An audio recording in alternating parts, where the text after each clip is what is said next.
السلام علیکم ډیرو ګرانو ښاغلو ګلالو کتونکو. نن سره حسین شاه مجاز راغلی دی د کاټلنګ نه. بیګا د انبار مشاعره کې یو ځای شوي وو. ډېره ښکلې شکوه یې ویلې ده او تاسو کتونکو دپاره ترې هغه ریکارډ کوو او ورته به ووایو چې موږ ته یو ښه غزل د نظم نه پس موږ ته ډالۍ کړي. ټولو ګرانو کتونکو ته نیکی هیلې او احترامات دي. حسین شاه مجاز ته په خپل پروګرام کې هرکلی وایم او بیا ورته وایم چې موږ ته هغه نظم شکوه ډالۍ کړي. بسم الله الرحمن الرحیم. مننه کوم کیسر جان وروره چې تاسو موږ له داسې موقع راکړله او بس د پښتو ادب دپاره چې تاسو کومې هلې ځلې کوئ نو دا یو ډېره لویه خبره ده او بس شکوه به در سره شریکه کړم چې ته هم رحیم هم رحمان هم خالق خدای هم غفار هم جبار هم رازق خدای او منم چې هر څه ستا دي واړه کائنات ستا دي ځمکه اسمان پې ګرځېدونکي مخلوقات ستا دي خو پکې دې واړه عاجز کړي دي حیوان خدایه چې معتبر دی که د پاسه پې انسان خدایه. خو په انسان کې د غریب او مالدار هم جوړ کړی دی کې ماړه هم شته په دې کې د نار هم جوړ کړی رزق خو ورکې خو دی نور ضرورتونه لري دی ضرورت پوره کېدلو له پیسه په کار ده او د هغې تقسیم تا داسې کړی دی چې نه پوهېږم چاله دې دومره پیسه ورکړه چې په ډم ونولي او څوک دارو له د خپل رنځ یو پیسه نه لري چې علم نشي کوېدلی د موقع ورکړې چې څوک یې غواړي دله برخه د سپېره ورکړې نو منم چې سترګې روغ صحت تعالی سوخپې دې راکړل خو اوسېدلو له دې ځمکه خوټ کېدلې راکړه. منم چې سترګې روغ صحت تعالی سوخپې دې راکړل خو اوسېدلو له دې ځمکه خوټ کېدلې راکړه کور او کنډر دې راکړل نوم له دې خاني راکړې خو ډېر په سپکه معاشره دې زندګي راکړې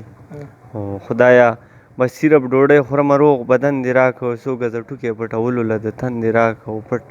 درنه نه دې خدایه زړه کې سارمان لرمه نوکري نشته او ګراني سا په پیسو خرڅېږي او هغه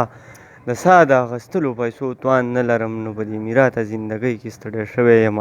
چې د ارمان په غشو دومره لګېدلی یم نو په دې میراته زندګۍ کې ستړی شوی یم چې د ارمان په غشو دومره لګېدلی یم او د دې ارمان سره د کور کلي پتنې لرمه زه روزانه مرم زړه کې دغه وسوسې لرمه نو خدایه د کوم یوې ګناه راله سزا راکوي خو په دې دومره بېوسۍ باندې هم صبر وکړم او د دغې زهرو ده ګوټونه روزانه وڅکم او په خبشي دومره زندګي تېره شوه نو خدای دا ډک زړه مې د غمه چېرته ټک ونه چوي یا دا باقي ژوند که دې دغسې بېوسه راکړه او په پوره ژوند که خوشحالي مې چېرته ونه لیده او عزرایل روح اخیستو له په دې حال کې راغی نو د قبرستان نه به مې خاورې دغه چغې وهي چې دې بېوسه زندګۍ له پیدا شوی نه وی یا چې مړون پیدا چې هېڅ څه مې لیدلی نه وی نو د ستړي ژوند دغه ارمان به مې د قبر په خزه ولیکئ یا دا شکوه بیا د مجاز عملنامه ولیکئ. ډېر ښه یاره او ډېره مننه. یو بل غزل را سره داسې وړوکې غونته کې شریکې نو غزل به د سره شریک کړو او چونکې غزلې زما ډېرې زیاتې دي نو بعض اوقات داسې د ځان سره لږ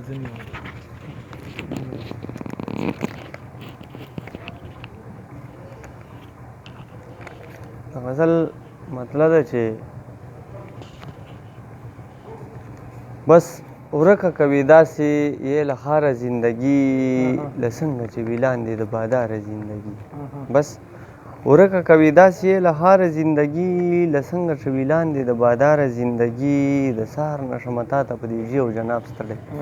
د سهار نه شمه تا ته په دې جي او جناب ستړی په دې چل تېروم تا ته سرکاره زندګي. مننه. د سهار نه شمه تا ته په دې جي او جناب ستړی په دې چل تېروم تا ته سرکاره زندګي او بې شمېره پکې ټوله ورځ حساب کړي د مالونو بې شمېره پکې ټوله ورځ حساب کوي د مالونو پرته پکې بلها وږي ناداره زندګي. مننه. او والله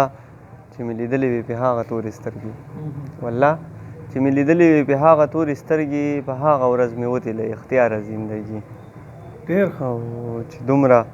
عمر تیر شه خوشحالي مې نصیب نه شوه چې دومره عمر تیر شه خوشحالي مې نصیب نه شوه څوک راشه ایمانه واخلی خدای دپاره. مننه. چې دومره عمر تیر شه خوشحالي مې نصیب نه شوه څوک راشه ایمانه واخلی خدای دپاره زندګي او دا وي که د یار غم نو په سر چشمه دې را درومي وي که د یار غم نو په سر چشمو دې را درومي شته ده دپاره ما سره بېسیاره ډېر زندګي خیال ډېر مننه دا وي که د یار غم نو په سر چشمو دې را درومي شته ده دپاره ما سره بېسیاره زندګي او مجازه چې د خپلو سوځولي اوب ترې نه کوو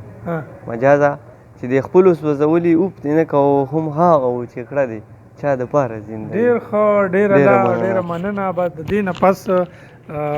مونږ غزل د تا نه نه ریکارډ کوو نور بس ډېر ښکلی غزل دی وویې ډېر ښه نظم دی ملګرو ته ډالۍ کو ملګرو ته د یاده وي چې دا ملګری حسین شاه مجاز ډېر نازک خیاله شاعر دی او د حالاتو په سمون باندې ډېر ښکلي لیکل کړي دي موږ به بله بیا هم دله دا تکلیف ورکوو راغواړو به زه به ورپسې موږ ته به ښکلي ښکلي نظمونه او غزلې ریکارډ کوي د یو بلې ښې ویډیو پورې اجازت غواړم خو د هغې نه مخکې دا وایم چې که زما چینل تاسو سبسکرایب کړی نه وي د پښتو ژبې د خدمت دپاره زه لګیا یم او تاسو دپاره ښکلي ښکلي نظمونه او غزلې د پښتو ژبې راړم چې تاسو ترې خوندونه والئ نو زما چینل سبسکرایب کوئ کمنټس وکئ او که ماله داسې سرای راکوئ نو راکولی شئ تر یو بلې ښې ویډیو پورې یو بل ښه شاعر ملګري پورې زه تاسو نه اجازت غواړم د لوی الله په امان